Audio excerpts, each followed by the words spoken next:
Hola, bueno, pues bienvenidos a esta extraña modalidad del semestre en línea y pues en este semestre intentaré mejorar mis habilidades como youtuber que son nulas y pues presentarles los contenidos del semestre, la parte más importante, a través de videos para que puedan acceder a ellos cuando o bien tengan tiempo o bien quieran repetir alguna información de la que se maneje en este video.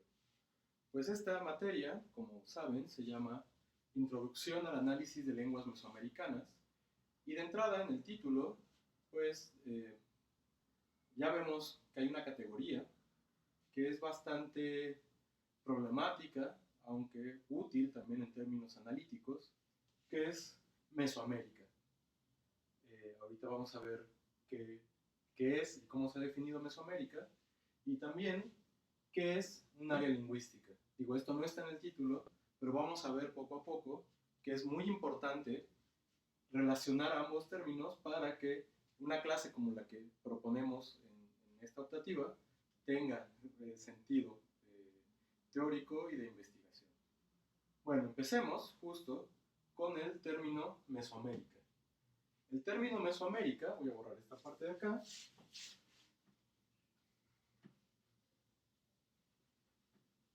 Bueno, el término Mesoamérica fue planteado apenas, en realidad es un término no muy viejo, en 1943 por un hombre apellidado Kirchhoff,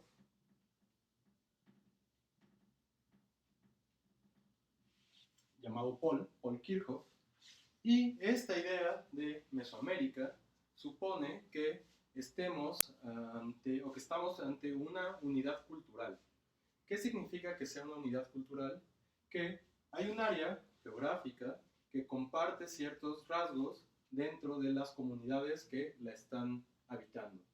Es decir, que en Mesoamérica, en este caso, pues tendría ciertas particularidades culturales independientemente de los grupos que en ella lo habitaban. Iremos viendo poco a poco que étnicamente hay una diversidad muy amplia dentro del territorio mesoamericano, primero, y segundo, que en realidad, a pesar de un tiempo muy amplio en el cual podríamos hablar de Mesoamérica, pues sí, efectivamente hay una constante presencia de mismos elementos al interior del área.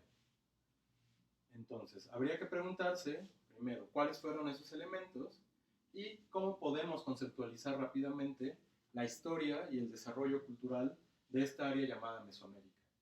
Bueno, este hombre, Paul Kirchhoff, estableció una serie de elementos diagnósticos sobre los cuales se podía hablar de la presencia de esta cultura mesoamericana.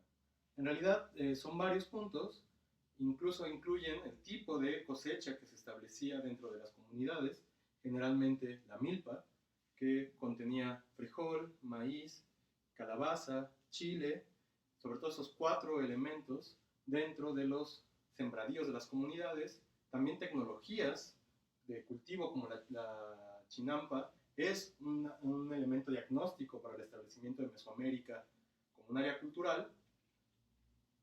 Y hay otros elementos que vamos a llamar más abstractos, es decir, que no tenemos necesariamente muestras materiales de ellos, aunque sí los tenemos en realidad, que están relacionados, por ejemplo, con el tipo de numeración, ¿no? La presencia constante de un sistema vigesimal al interior de esta área mesoamericana, incluso el tipo de notación que se empleaba en el área suele llamarse de barras y puntos, porque por lo menos durante un gran periodo de la historia de esta zona cultural encontramos esta representación para 5 y esta representación para 1. Y por ejemplo, si ustedes observan, no sé, una estela maya, que generalmente empiezan por fechas, o más bien creo que siempre empiezan por fechas, irán encontrando que así se van haciendo las cuentas. Hay otros elementos que también tienen que ver con un parecido simbólico, por ponerle un nombre ahora, que también se pueden encontrar en otras manifestaciones materiales, como el juego de pelota. El juego de pelota también tiene sus límites, su presencia, dentro de lo que se ha denominado Mesoamérica. Y bueno, fuera de esta serie de diagnósticos, de elementos diagnósticos que son mucho más de los que acabo de enunciar, hay un problema respecto a cómo delimitar Mesoamérica, tanto en el tiempo como en el espacio. Aunque en realidad la gran problemática es en el tiempo, pero en el espacio. Los límites de Mesoamérica no están claros todavía para los investigadores. Paul Kirchhoff, en su época, propuso los límites que iban o que estaban presentes aproximadamente en el momento en que llegaron los españoles a América y en el cual pues entraron en contacto con las comunidades mesoamericanas.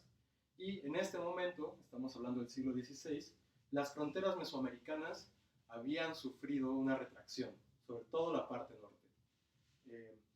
Sin embargo, y esto es importante, hablar de esta retracción implica que los límites espaciales de esta área cultural, pues justo empezaron y a lo largo del tiempo sufrieron cambios.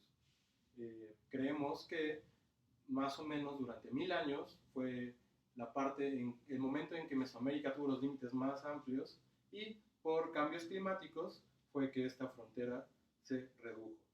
Ahora, y la propuesta de Kirchhoff, en la frontera norte, por ejemplo, implicaba, los límites estaban en el río Pánuco y era una línea que corría hacia el occidente, es decir, hacia el Pacífico. Estamos hablando del río Pánuco está en el Golfo y hacia el Pacífico, o sea, hacia la costa de Nayarit, más o menos. Y hacia el sur, parece que la frontera ha sido menos compleja de definir, aunque tampoco hay acuerdo en cuál es la frontera sur de Mesoamérica, pero aproximadamente, pues, también en Centroamérica, Mesoamérica ocupó lo que actualmente es Centroamérica y la parte sur, la mitad sur de México. Entonces decíamos, en esta frontera sur, bueno, está parte de Nicaragua, parte de Honduras, parte de Costa Rica incluso, parte de El Salvador, y todo eso se incluye dentro de lo que eran esta civilización o esta serie de culturas, olviden la civilización, esta serie de culturas que estaban dentro del área mesoamericana. Entonces, de entrada, pues, no tenemos, como decía, mucha claridad dentro de las delimitantes espaciales de Mesoamérica, pero los límites temporales están un poco más claros y esto se debe a que pues sí se ha logrado hacer una periodización que, aunque también es problemática, más o menos ha generado consenso dentro de, bueno, para los arqueólogos, para los historiadores, para los antropólogos y quizás también para los lingüistas. Nosotros dependemos un poco de lo que estén haciendo en otras áreas de investigación antropológica para entender qué es esto que llamamos Mesoamérica. Voy a estar tomando café, porque sin café no vivo. Igual. Entonces, los límites temporales de Mesoamérica. Se han establecido a grandes rasgos 3 periodos que están relacionados con la historia de esta área cultural. El primero, en realidad son muy fáciles los nombres, el preclásico. El segundo, el clásico. Y el tercero, el posclásico. Digo, son muy fáciles porque en realidad, asumiendo que existe el clásico, pues lo que está antes es el preclásico, lo que está después es el posclásico, y esos 3 periodos abarcarían aproximadamente desde el año 2500 a.C.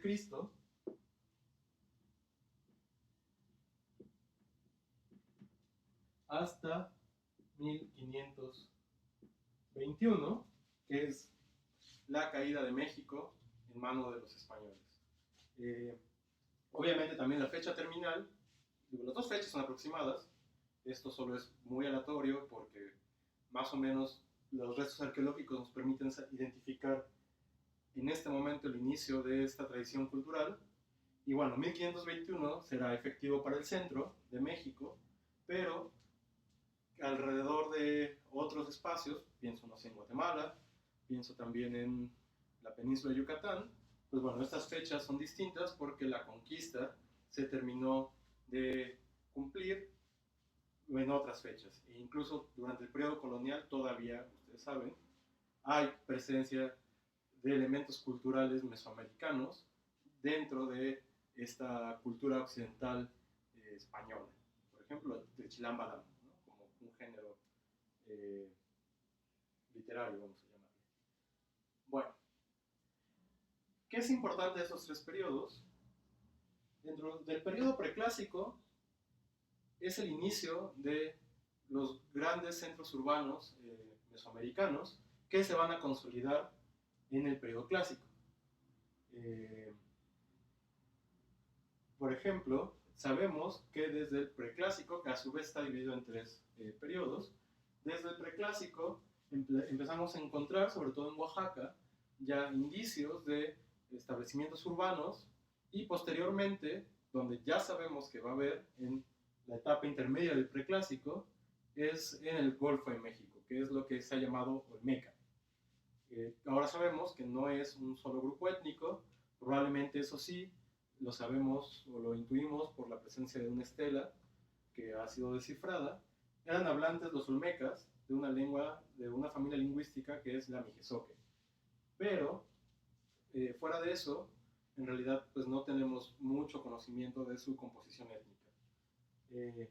En Oaxaca también les decíamos, primero en un sitio llamado San José Mogote y después en Monte Albán, empezamos a observar la presencia también de grandes centros urbanos que empiezan a mostrar ya una sociedad jerarquizada, en los cuales ya observamos la presencia necesariamente de agricultura e incluso tecnología necesaria para esa agricultura, es decir, sembradíos, sistemas de regado, etcétera, etcétera.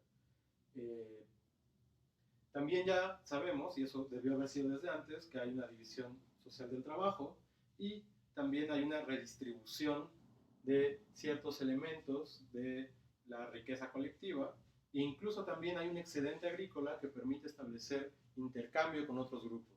Eso es importante porque entonces sabemos, justo gracias a este intercambio, que los arqueólogos logran identificar a veces que piedras que se encuentran en Oaxaca, pienso en jade o cosas de este tipo, vienen por ejemplo de Guatemala, ¿no?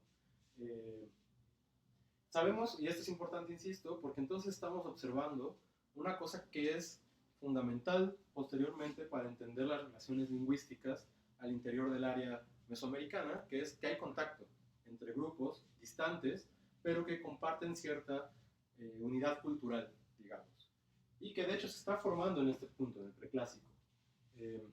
En el preclásico, a pesar de que la zona culturalmente más estudiada, bueno, no sé si la más estudiada, pero sí culturalmente más como importante para nosotros, al menos en términos lingüísticos, es justo la zona de Oaxaca, la costa del Golfo de México y sobre todo también el Istmo de Tehuantepec.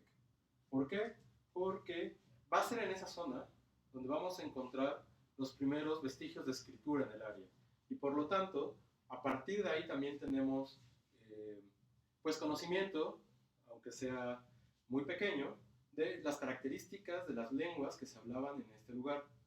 Se asume, por ejemplo, que en la zona de Oaxaca las lenguas que se hablaban ya eran o estaban emparentadas con el actual zapoteco y sabemos, como decía, que se ha encontrado esta estela de la Mojarra, que es el sitio arqueológico, está en Veracruz,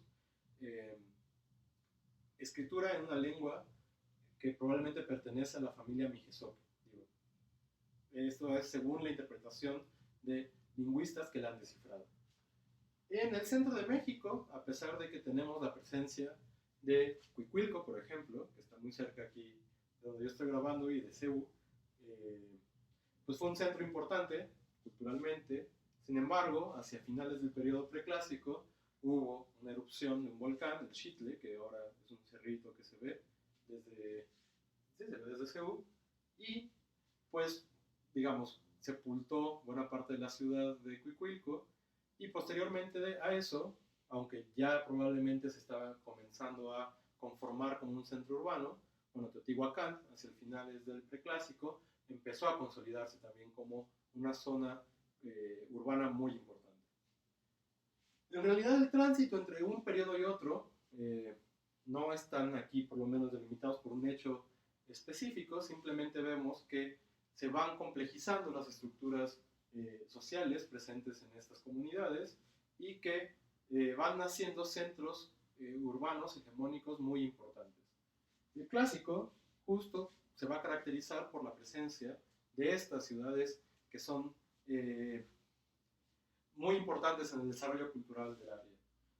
El clásico, sobre todo, quizás lo estoy diciendo más a mi gusto, pertenece al área maya.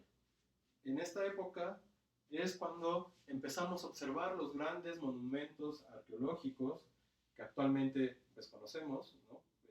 Palenque, Tikal, Bonampak, etcétera, etcétera. Ya Chichén Itzá no lo vayan a meter en ese grupo. Bueno, en ese entonces empezamos a desarrollar estos centros urbanos en el área maya y gracias a este desarrollo también en el clásico, por lo menos de la región maya, tenemos mucha escritura. Y entonces también podemos conocer las características de las lenguas que se hablaban en esta zona, sobre todo de la que se utilizaba para la escritura epigráfica. El centro de México, el periodo clásico, está dominado completamente por Teotihuacán. En Teotihuacán hay varias propuestas acerca de si hay escritura o no.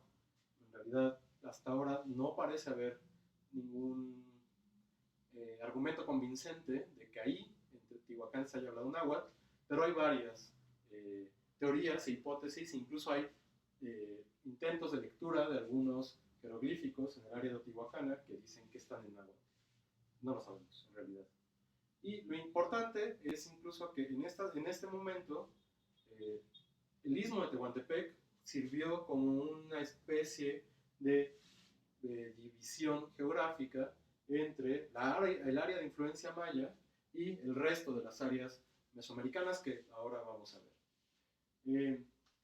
Finalmente tenemos el periodo posclásico que abarca los últimos, desde 900 después de Cristo hasta esta fecha, 1521, en el cual hay como un cambio bastante fuerte entre la organización social mesoamericana y si bien durante todos los periodos se registra la presencia de conflictos bélicos, por ejemplo, de hecho, desde el preclásico, los primeros elementos de escritura que tenemos parecen representar cautivos de guerra que están siendo desangrados. Decía, a pesar de que desde el preclásico tenemos estos elementos bélicos, parece que tuvieron más importancia hacia el posclásico. Y se suele asumir que en este momento empezaron a nacer, si bien centros más pequeños, en términos de su extensión geográfica, eran centros mucho más militaristas. Empieza a haber en este momento una representación de la guerra mucho más grande, y justo también eso se podría caracterizar por ejemplo, el culto a la serpiente emplumada, que en náhuatl luego le llamarán Quetzalcóatl. El tránsito entre el clásico y el posclásico justo supone la caída de estas grandes ciudades que habían sido el centro de atención y el centro cultural dentro del periodo clásico. Es decir, con la caída, por ejemplo, de centros como Tikal o de Teotihuacán, pues hay un vacío de poder que pronto se vuelve a recuperar a través de esta dinámica mucho más militar. En esta época del posclásico es cuando se retrae la frontera de Mesoamérica y la parte norte, que antes incluía Zacatecas, San Luis Potosí, empieza a, digamos, a ser un poco más desértica, y eso hace que las fronteras de los grandes centros mesoamericanos y del área donde se podía cultivar, pues se hagan más pequeñas. También en esta época observamos, o por lo menos en esta época, porque tenemos más datos históricos de ella, porque además fue la época que nos cuentan ya en textos coloniales, a través del conocimiento colectivo de los grupos indígenas que ahora habían sido sometidos a los españoles, tenemos un poco más de claridad histórica y por lo tanto sabemos que en esta época del posclásico hay una constante migración de grupos del norte hacia las nuevas fronteras mesoamericanas. Uno de los grandes hitos de la historia del posclásico, y digo que es gran hito porque en realidad es la historia que nos han contado sobre la fundación de México, etcétera. No digo que no sea cierta, simplemente digo que es lo que nos enseñan. Es justo estos grupos llamados chichimecas que en algún momento tendrían que, o probablemente tendrían que haberse establecido en lo que ahora es Tula, en la zona arqueológica y en la región aledaña, y posteriormente con la caída de Tula, hacia el 1100 después de Cristo, hay otra gran migración de grupos del norte hacia el centro de México, entre ellos los mexicas, que después fundarían, claro, México Tenochtitlan y México Tlatelolco, y pues es nuestro conocimiento más amplio de cómo funcionaba la dinámica política en esa región y en ese momento. Entonces, digamos, esto sería, a grandes rasgos, la división temporal de Mesoamérica, y nos falta, a pesar de que ya habíamos hablado de los límites espaciales, nos falta hablar de cómo estaba dividida el área mesoamericana.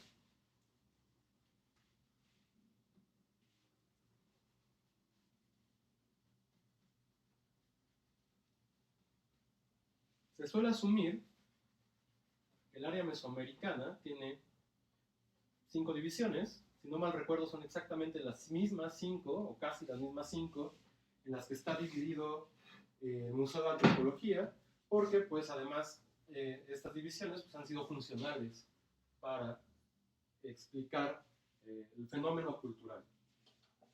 Entonces, digamos, desde esta idea, Mesoamérica es un área cultural, pero es una super área cultural, es decir, es el término que abarca otras áreas culturales, y estas se suelen dividir, decíamos, en 5 casos.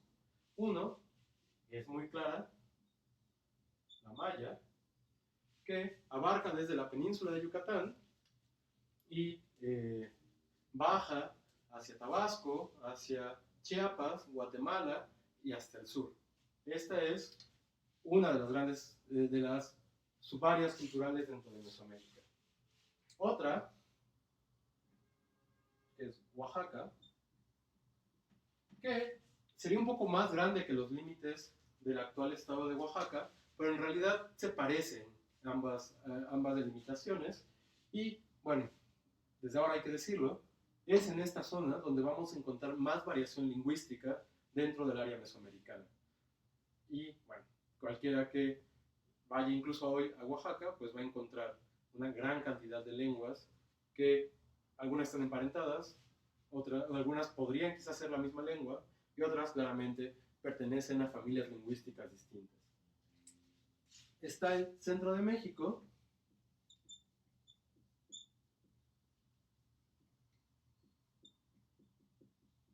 que abarca Puebla, Tlaxcala, la Ciudad de México, una parte de Hidalgo, el Estado de México, y que, bueno, desde también esta narración centralista en la cual crecemos, pues es la que creemos que en realidad, o la que nos hacen creer que es como el foco cultural mesoamericano.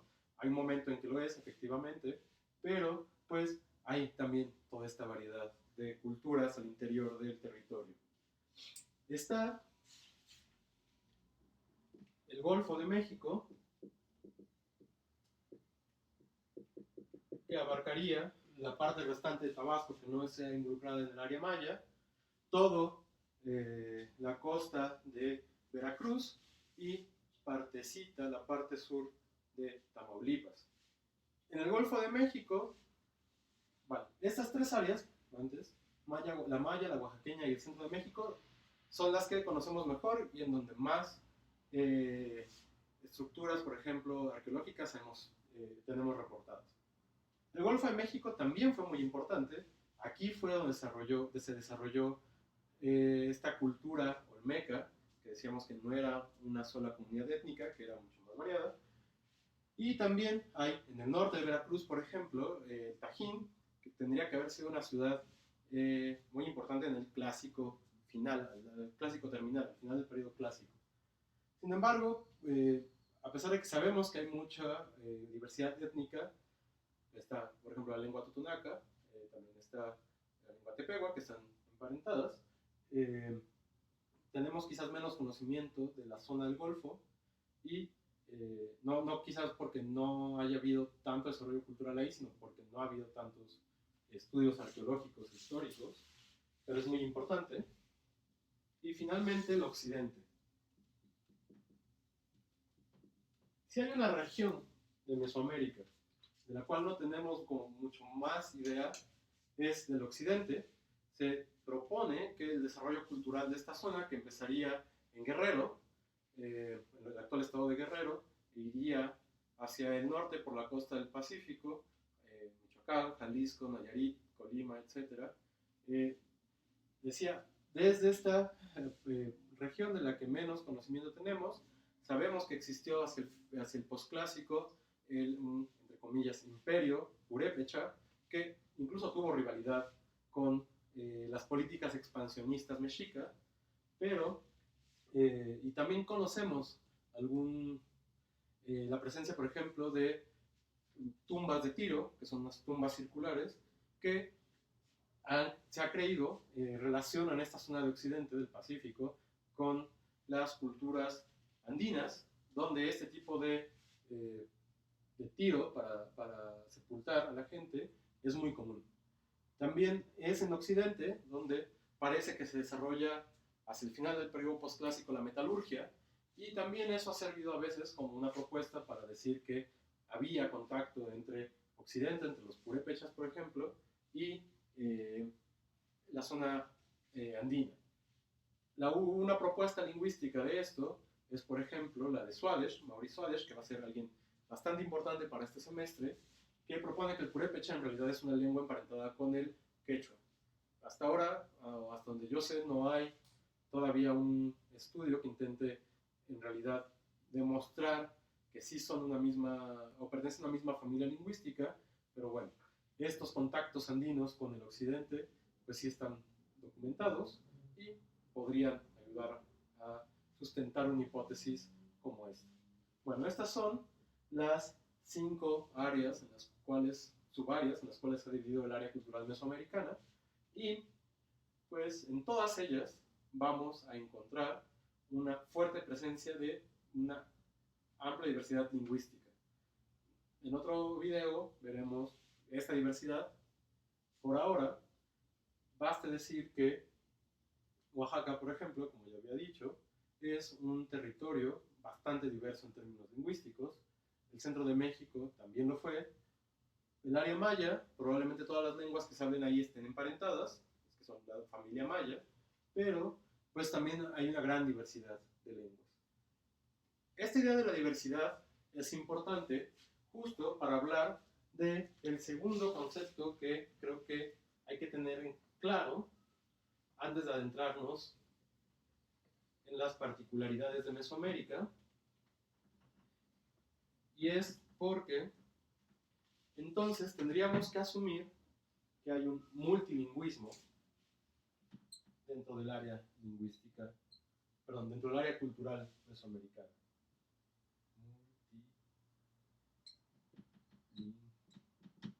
Multilingüismo. ¿Qué es el multilingüismo? Bueno, tendríamos que asumir que las comunidades, las pequeñas comunidades en las cuales componían ese territorio mesoamericano, pues en realidad no eran homogéneas, ni en términos étnicos, ni en términos lingüísticos. Es decir, pertenecían a diferentes grupos y por lo tanto también podía que hablaran diferentes lenguas. Hay datos de este multilingüismo en Mesoamérica.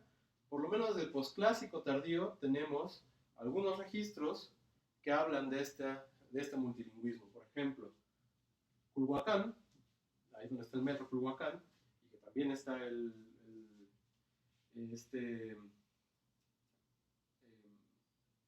se llama? El templo dominico. Hay registros de que ahí se habló en algún momento una el otomí, hacia el finales en el momento de la llegada de los mexicas. ¿Por qué otomí? Bueno, probablemente porque habría una relación entre lo tolteca y la lengua otomí, y estas personas de Colhuacán, que una posible traducción de Colhuacán es los que tienen abuelos, o donde hay abuelos, pues justo es una manera de establecer un linaje muy antiguo, y entonces la lengua también forma parte de esa tradición, tradición cultural, y de esta idea de viejas tradiciones de que los grupos norteños también están buscando. De hecho, los mexica, aquí hay que decir una vez, el término de los así llamados aztecas, en el momento que salen de Aztlán ya no es Aztlán, y en el momento de la fundación, digo, ya no es azteca, y en el momento de la fundación de México, pues se vuelven mexica. Entonces, ya sentados aquí, son mexica.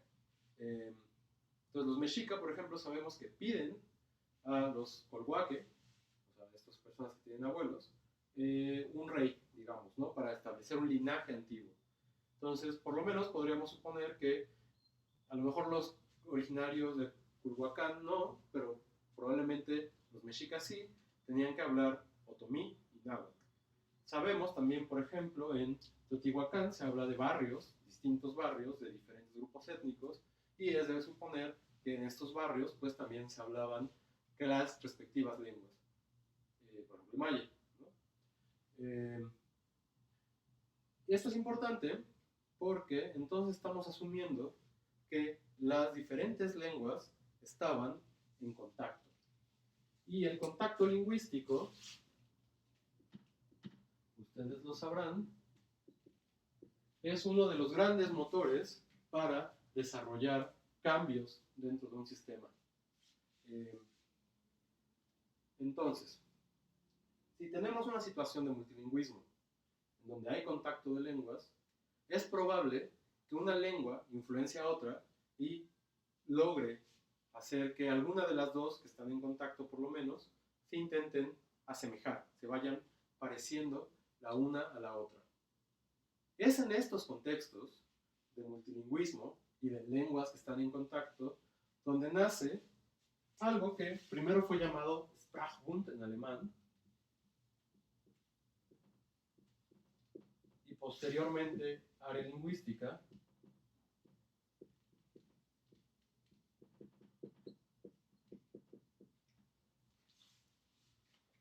Estas condiciones, entonces, es donde se generan este tipo de fenómenos geográfico-lingüísticos. ¿Qué significa esto? Un Sprachbund o un área lingüística, preferentemente ya área lingüística, es un espacio en el cual las lenguas, porque las comunidades son multilingües, entran en contacto, y entonces, como los hablantes de una y otra están constantemente usando un sistema lingüístico o el otro, empiezan a hacer que estos sistemas se modifiquen y se vayan pareciendo el uno al otro. Por ejemplo, una de las primeras áreas lingüísticas que se reconoció fue el área de los Balcanes. En el área de los Balcanes tenemos varios elementos que funcionan para la definición de área lingüística. Uno es que las lenguas que están en esa región no tengan ningún parentesco genético. Sabemos que, por copia de la biología, dividimos la historia de las lenguas a partir de su desarrollo como si fueran un ser vivo, y entonces cuando una lengua viene de la misma familia que la otra, decimos que estas dos lenguas están emparentadas, son lenguas hermanas. Y eso es una relación genética. Bueno, una condición para el establecimiento de estas áreas lingüísticas o Sprachbund es que las lenguas que están en un mismo territorio no estén emparentadas genéticamente. El de los Balcanes, habría que decir, si nos vamos muy atrás en el tiempo, sí están emparentadas las lenguas, son indoeuropeas, pero pertenecen a diferentes ramas de indoeuropeo. Y así, por ejemplo, el rumano, que es una lengua que viene de las lenguas románicas, está emparentada con el español, es muy distinta al resto de las lenguas románicas justo porque ciertas características de otra rama del protoindoeuropeo, que es las lenguas eslávicas, han influido en la propia composición sintáctica, léxica, morfológica y en el comportamiento morfológico del rumano. De tal suerte que tiene características que no se encuentran presentes en ninguna otra lengua romance. Otro caso de un área lingüística sería la India, así en abstracto la India, que es un subcontinente, es un espacio gigantesco, donde por lo menos se ha propuesto que ciertas características fonológicas, es decir, esto es importante porque estamos viendo que se pueden prestar y cambiar cosas en varios niveles lingüísticos, entonces decía que algunas características fonológicas, por ejemplo, la presencia de consonantes retroflejas como la ra, pertenecen y se han difundido a partir de, por ejemplo, las lenguas dravídicas, que no están emparentadas con el indoeuropeo, hacia las lenguas indoiranias, que son este gran tronco del indoeuropeo. Y entonces el sánscrito, si alguna vez alguien de ustedes tiene el interés de estudiar sánscrito, efectivamente tiene una serie de consonantes, estas llamadas retroflejas, que en sánscrito llaman cerebrales, que no son propias de las lenguas indoeuropeas. Entonces ahí también fue el contacto lingüístico y la constante interacción dentro de las comunidades la que fue prestando diferentes características a lenguas que de otra manera no tendrían por qué haber desarrollado estas características. Entonces, bueno, estas son ciertas condiciones para el establecimiento del Sprachbund, y lo que supone el Sprachbund, o la área lingüística, es que entonces va a haber constantemente esta interacción entre las lenguas, y así es como se van a empezar a prestar y a transformar unas hacia las otras. ¿Cómo altera esto nuestra definición de Mesoamérica? Bueno, decíamos en un principio que se han reconocido elementos diagnósticos culturales que delimitan la zona y que, por lo tanto, no se encuentran presentes en el área inmediata que ya no pertenece a este continuo cultural, digamos. Más o menos, esta idea de que ciertos elementos, como por ejemplo el juego de pelota, o como por ejemplo los sistemas vigesimales, sirven como formas de encontrar hasta dónde llegó esta influencia cultural. Pero si estamos hablando de comunidades multilingües y lenguas que entraban en contacto justo a través, decía desde un principio, del comercio, pero también porque diferentes grupos lingüísticos asentaban dentro de una misma comunidad, pues entonces habría que suponer que efectivamente Mesoamérica, así como es un área cultural, puede ser definida como un área lingüística. Y entonces habría que buscar cuáles son las características de esta área lingüística. Es decir, en qué se parecen todas las lenguas habladas al interior de Mesoamérica que no comparten con las lenguas más al norte, es decir, pasando la frontera, pensemos en esta frontera del 16 del río Pánuco, ni más al sur, es decir, un poco más allá de Costa Rica. Y efectivamente, ahí está el gran quid de cómo se define una lengua mesoamericana y qué características debemos esperar que tenga. Por ahora, vamos a dejar ahí esta sesión, yéndonos justo con esta idea de que Mesoamérica, como área cultural, aunque es dudosa su clasificación, este término nos es útil para hablar de cierto continuo cultural que va de México a Centroamérica, y con la idea de que así como se prestaron y se fueron difundiendo, que es el término antropológico, ciertos elementos culturales de un área a la otra y luego de esta otra a la que primeramente había difundido, pues es probable que también las lenguas que se hablaban en esta zona hubieran sufrido influencia de otras lenguas y si fueran asemejando las unas a las otras. ¿Cuáles son esos elementos? Bueno, eso es de lo que vamos a hablar la siguiente sesión. Entonces, de eso van a leer para el próximo viernes.